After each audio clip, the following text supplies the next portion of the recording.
She said me she was tired. She told me. Okay then, she told me she was tired. Yes, you are right. Сен де say мен tell'дің айырмашылығын білмейсің бе? Тыңда.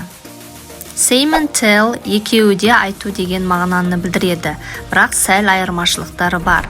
Say ол жалпы бірдеңе айту деген мағынаны білдіреді. Ал tell нақты біреуге бірдеңе айтқанда немесе қандай да бір ақпаратты жеткізген жағдайда қолданылады. Мысалы, She said she was late for school yesterday. Ол кеше мектепке кешіккенін айтты. Кімге айтқаны белгісіз жалпы айтылып тұр. Келесі мысал. She told me she was late for school yesterday. Ол кеше маған мектепке кешіккенін айтты. Егер білген болсаңыздар лайк басып қойыңыздар, ал егер білмейтін болсаңыздар жоғалтып алмас үшін тіркеліп алыңыздар. Ал егер сіз ағылшын грамматикасын толық меңгергіңіз келетін болса, менің YouTube каналыма тіркелу арқылы сіздер сол жерден тегін сабақтарды көре аласыздар.